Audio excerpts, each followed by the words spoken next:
Assalamualaikum warahmatullahi wabarakatuh. Teman-teman sekalian, Muslim TV dimanapun Anda berada.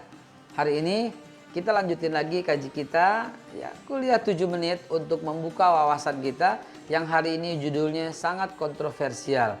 Bapak yang durhaka.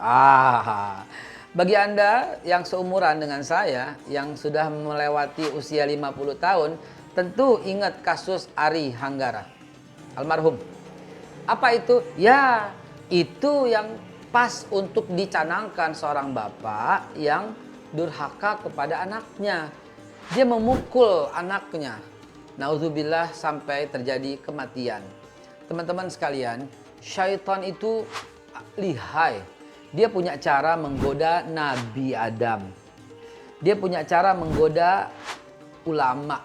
Dia punya cara menggoda kiai. Dia punya cara menggoda suami, dia punya cara menggoda istri, dia punya cara menggoda seorang ayah, dia juga punya cara menggoda anak. Artinya setan itu sangat berpengalaman dalam hal menyesatkan manusia. Anda yang suka baca surat Yasin, diingatkan itu, jangan dekat-dekat setan karena dia musuh yang nyata. Teman-teman sekalian, memukul anak itu selain haram hukumnya, Anda juga termasuk orang tua yang durhaka. Anak itu haram dipukul, Pak. Haram. Haramnya itu betul-betul mutlak. Nggak ada perbedaan pendapat. Kecuali yang diizinkan oleh syar'i.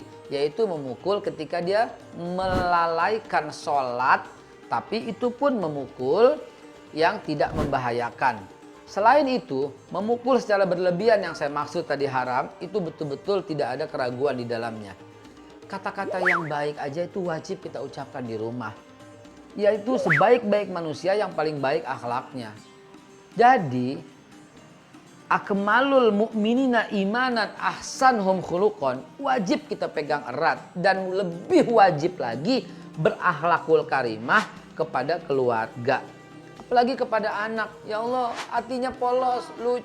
Apa saya? Ngertiin tadi jatuh pas aku nonton video. Ini handphone papa sayang. Maaf, Pak. Kamu nggak sengaja. Maaf banget, Papa. Ini ujian yang langsung dikasih oleh Allah. Lagi syuting papa ini sekarang. Maaf, tapinya. Maaf banget ya, Pak.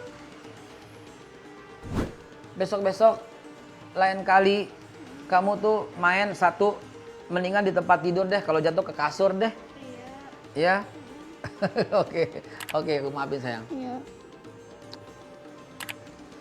Ini kebetulan banget tanpa rekayasa, dia kan lagi syuting, dia nggak tahu, main nyelonong aja. Di rumah saya ini syutingnya. Ya gimana, habis bagaimana? Dengerin ya, ini dengerin teman-teman sekalian. Teorinya begini. Ini handphone saya, dia banting agak retak sedikit, bukan dia banting, maaf saya koreksi, itu karena emosi tuh, barusan tuh setan tuh, pas banget, barusan setan bisikin tuh, dibanting tuh, pasti dibanting, dan akhirnya saya, awas kamu yuk, akhirnya saya marah habis-habisan, saya ambil sapu, saya pukul, nauzubillah, semoga ini terlindungi dari Allah Subhanahu wa Ta'ala, maaf, semoga ini Allah lindungi dari syaitan yang menggoda untuk memukul anak. Teman-teman sekalian, barusan kejadian yang langsung tanpa rekayasa, dan saya tuh ada tersetip, jangan-jangan sengaja ini dibanting. Ya Allah, hati-hati.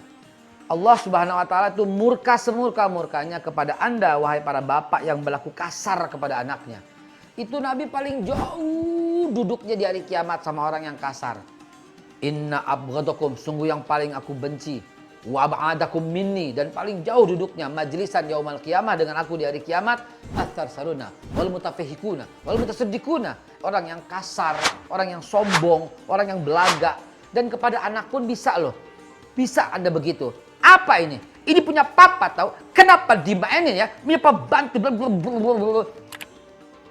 anak lo jadi rusak hatinya, pikirannya, otaknya, gara-gara lo kasar. Udah terjadi, udah retak, ya udah mau dibilang apa? Marah, tidak bikin ini bagus. Tenang, juga tidak bikin bagus. Kenapa pilihnya marah? Emosi, nggak balikin ini jadi baru. Tenang, nggak juga balikin jadi baru. Kenapa mesti emosi? Dan kejadian kayak begini pernah terjadi pada masa Nabi Muhammad SAW lagi lewat. Ada seorang sahabat, dia lagi menimang-nimang anaknya yang masih bayi. Nabi senang, rahim sekali Rasulullah itu. Tahu-tahu apa? Anaknya itu digendong sama Nabi. Kalau kita bilang tang ning nang ning nang ning tung sini sini gitu kali ya. Ya, itu Rasulullah angkat, gendong, dan ternyata kebetulan banget anaknya pipis dan membasahi jubah Nabi. Nabi senyum aja, tapi bapaknya itu loh galak banget. Dia ambil anaknya. Begitulah dimarahin anaknya. Rasulullah yang tidak pernah marah, kali itu beliau marah. Beliau berkata kepada sahabatnya, baju ini bisa disucikan dengan air. Dia bersih lagi dong. Tapi kata-kata kasarmu kepada anakmu itu akan bertahan terus sampai dia dewasa. Karena itu teman-teman sekalian, stop berlaku kasar atau kau dicap menjadi ayah yang durhaka. Berlemah lembutlah kepada mereka. Itu lebih mendekatkan kita kepada sakinah mawadah warahmah. Ingat teman-teman sekalian, anak memang durhaka ada kepada orang tua. Dan ada juga orang tua durhaka kepada anaknya. Dan di hari kiamat nanti akan saling tuntut, akan saling tuding di depan Allah Subhanahu wa taala. Dan kalau ini terjadi, na'udzubillah tsumma na'udzubillah. Berlemah lembutlah kepada anak dan kau akan mendapati surgamu di rumah sampai surgamu yang abadi yang sesungguhnya di akhirat kelak. Saya Haikal Hasan untuk Muslim TV. Wassalamualaikum warahmatullahi wabarakatuh.